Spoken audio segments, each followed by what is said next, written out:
వరదలు, విపత్తుల నుండి ప్రాణాలను ఎలా కాపాడుకోవాలో అనే దానిపై వరంగల్ జిల్లా అధికారులు మాక్ డ్రిల్ నిర్వహించారు. నగరంలోని చిన్నేవడ్డపల్లి ప్రాంతంలో వరద ముంపులో గురైన కాలనీ వాసులను అప్రమత్తం చేస్తేనే వరద ప్రవాహంలో వివిధ శాఖల సిబ్బంది ఏ విధంగా శ్రమిస్తారు, వారి సేవలను మాక్ డ్రిల్ రూపంలో చూపించారు. వరద ముంపులో చిక్కుకున్న వారిని సురక్షితంగా తీసుకురావడంతో పాటు వారికి డ్రోన్ ద్వారా ఏ విధంగా ఆహారం అందిస్తారు, కాలనీవాసులకు ప్రత్యక్షంగా చూపిస్తూ వివరించారు.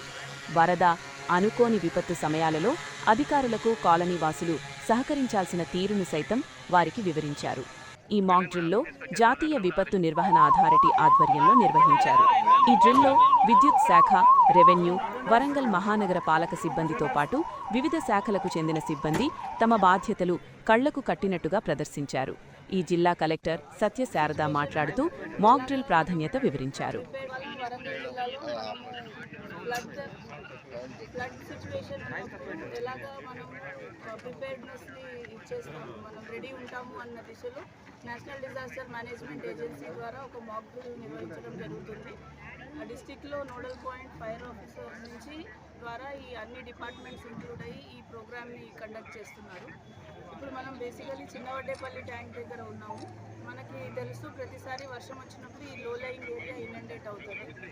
ఇక్కడైతే ఎప్పుడైతే ప్రాంతం మునుగుతుందో ముందుగా ప్రిపరేషన్ దిశలో ఎంతమందిని మనం ఇవాక్యుయేట్ చేస్తాము, ఇవాక్యుయేట్ చేసిన తర్వాత వాళ్ళని ఎక్కడికి షిఫ్ట్ చేస్తాము, ఒకవేళ వరద కనుక పెరిగితే ఎలాంటి మెజర్స్ తీసుకుంటాము, వరద ఆగిపోయిన తర్వాత ఎలాంటి మెజర్స్ తీసుకుంటాం అనేది ఎంటైర్ ఫ్లడ్ రిలీఫ్ దాంట్లో మనము ఒక మాక్ ఎక్సర్సైజ్ లాగా చేస్తున్నాము.